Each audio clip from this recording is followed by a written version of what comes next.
continuing story of Peyton Place.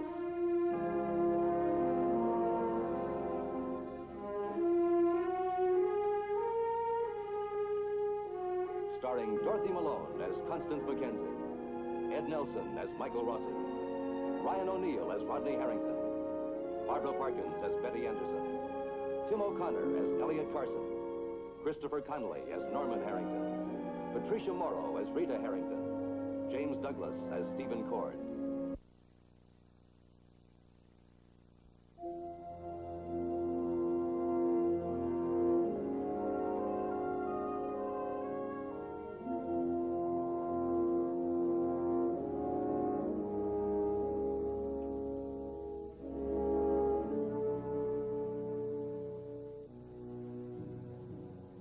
Last night, just a few hours before she was to become Mrs. Martin Peyton, Adrienne Van Leyden was found dead in the Peyton house.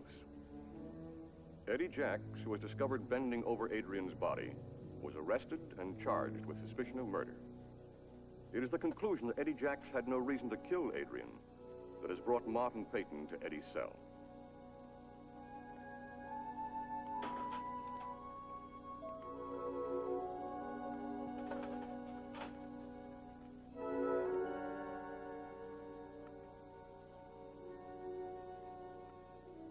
Mr. Peyton. I won't be long.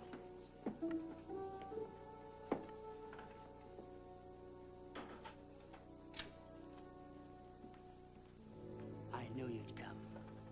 Make yourself comfortable. You had to call the police when you found me with Mrs. Van Leyden. I understand that. But you know that I didn't kill her, don't you? Stephen Cord called me last night. Said you wanted to speak to me immediately. Well, I wasn't going to leap into the air at Stephen Cord's command. Yeah, right. I just wanted you to know that she was dead when I first saw her. Ah, you told me that already. They haven't got a case against me. You know, it's circumstantial at the best, you know. I didn't have any motive, and I didn't touch her, but I shouldn't be wasting your time on things like that. An important man like you, right? Is that all you have to say? No.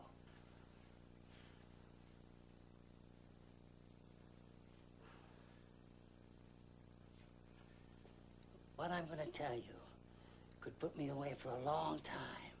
Can I trust you, Mr. Peyton? Why have you brought me here? What do you want of me? I want to make a deal with you. A deal? A deal. Ha! I should never have come here. Now, a waste of time. Listen to me. I wasn't going to hurt anybody. Not Mrs. Van Leyden. That's for sure. I was supposed to get you. But I wasn't going to do that either. You gotta believe me. I was supposed to. That was the deal. But I couldn't go through with it. That's a joker in the deck, isn't it? That I made a deal with somebody to kill you. But I can give you all the facts. The times we met and planned it. Everything. Why didn't you tell this to your attorney, Stephen Cord? Or the police? I want money for what I know. And you're the one guy who'll pay almost anything for what I know and what I can prove. That is right, isn't it, Mr. Peyton? God. Now, wait a minute. You didn't give me a chance to tell you who it is. Who made a deal with me? Who wants me dead so much? You can't pretend with me, Mr. Peyton. I know that you want that name more than anything. God. Come in, Mr. Peyton. It was Harrington. Les Harrington. We made a deal, and I can prove every bit of it. That's what I was going to tell you last night, only I never got a chance. Writing. A note I made him give me. He signed it. I'm sorry you had to wait, Mr. Peyton. I'd like just a minute more with Mr. Jacks. Forgive me for bothering you. Why, And thank you. Yes, sir.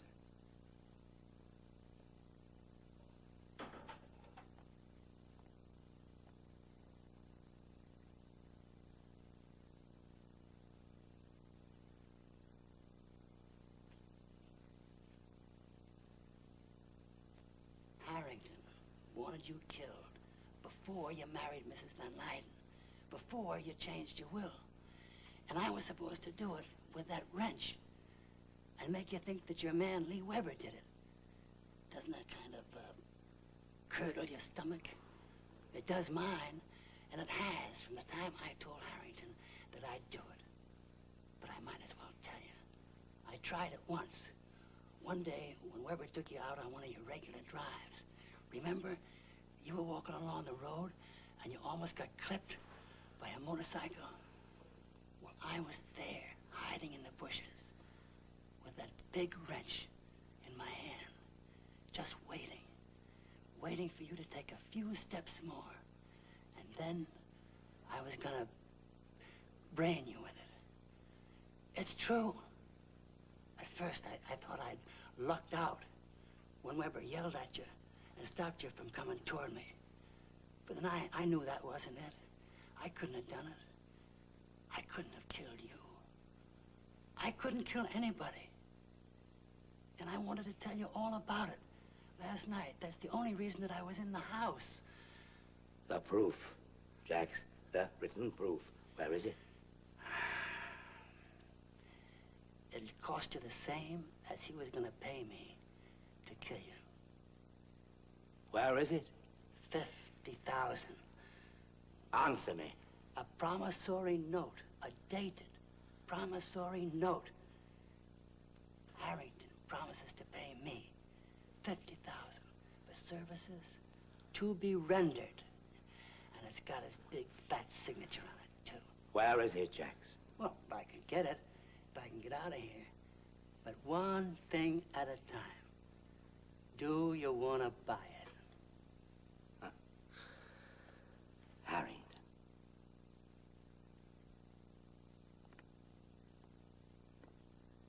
Well? Leslie Harrington. Mr. Peyton? You mean yes? 50,000 for Leslie Harrington, right? Okay now, Mr. Peyton? Yes, thank you.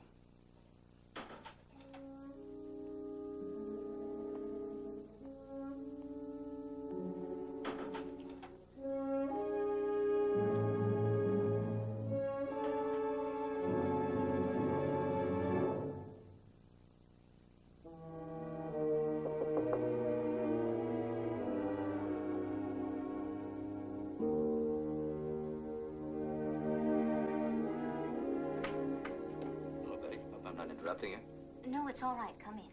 Thank you. You didn't have to come here, Mr. Carson. I would have dropped in at the Clarion. Oh, no trouble at all. Matter of fact, it's a pleasure. I was downstairs at a business meeting of some sort. Very, very dull. I got your message at the office. Yes, well, I wanted to ask you about this.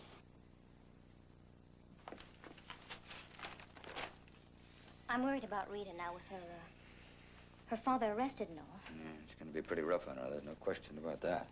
What happens now? Oh, just routine. I don't know the routine. What do you know about the arraignment? It's a word, Mr. Carson. Stevens mentioned it 1,000 times. Well, it's just a simple disposition of the case. You know, Eddie has to face a judge, and the judge will decide whether or not there's sufficient reason to hold a preliminary hearing. What about bail? Well, I don't know. Eddie's got a record, you know, and they charge a suspicion of murder, so I kind of doubt it. Well, then, Rita won't be able to see him. Oh, sure, she can visit him in his cell. Oh, that's right. She's in the hospital, isn't she? Mr. Carson, you and I know that Rita's father wouldn't kill anyone. But the police can't let Eddie go simply because they heard he's a nice guy. They can't put an innocent man in jail. Really? They locked me up for 18 years. Yes. Betty, I know how you feel. Wanting to help and then just not being able to. Is there anything you can do? Aside from reporting the story, no. What about an editorial? You mean commenting on the arrest? Yes. Oh, that's impossible. I just end up making it rougher for Eddie. Anyway, I'm not so sure that Eddie's right. And I wasn't there, neither were you. You mean you think he's guilty? I didn't say that. What do you mean? Now, look, Betty, I know you're upset about Rita. And I know that Eddie's arrest is going to shake her up pretty badly. I'm sorry it happened, but it has happened. And there's absolutely nothing I can do with the paper that can spring Eddie. In the first place, I'd simply prejudice his case. In the second place... And in the second place, you don't want to get involved.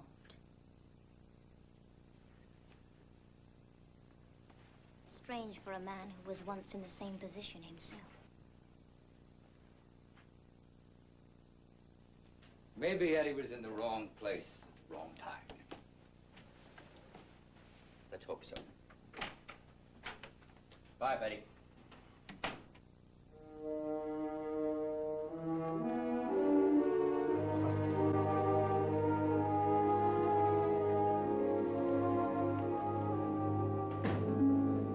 I was shocked to hear what happened. Lee, get rid of this tray. Yes, sir. Please accept my condolences. Thank you, Leslie. If I can take the burden of the arrangements off your hands, Martin. No, Leslie, no. That's all my responsibility. Of course. Well, thank you for coming. I appreciate it. I know you must be exhausted, but I must speak with you privately. Privately? Why, if it hadn't been for that young man, I don't know what I would have done last night. Well, make it brief. I heard Mrs. Van Lyten was found dead over there, and Eddie Jacks. Leslie, I don't feel up to going into the details, please. The police exhausted me with their interrogations. I can't get over it, Martin. What could Eddie Jacks achieve by killing Mrs. Van Lyten? Mr. Payne said he doesn't want to talk about it anymore. Lee, Mr. Harrington is obviously very upset. Just baffled? As we all are. Tell me, do you know Eddie Jacks? I've met him. He reminded me we were in-laws. Of course. Then you know what an unsavory character he is. Well, he's safely behind bars. You won't be bothered by him again. Oh, I'm not so sure. Oh? My grandson has consented to defend Eddie Jacks. Oh, Stephen's a very clever man. Why, Eddie Jacks may be walking the streets free as a bird in no time. What could have possessed Stephen to take his case? Perhaps curiosity. But I don't pretend to understand anything about it. It was ridiculous of me to reach out for a little happiness at this late date. Quite ridiculous. I don't know why Eddie Jacks killed Mrs. Van Lyten. I don't know why my grandson Stephen consented to defend him. Frankly, Leslie, I'm much too weary to care.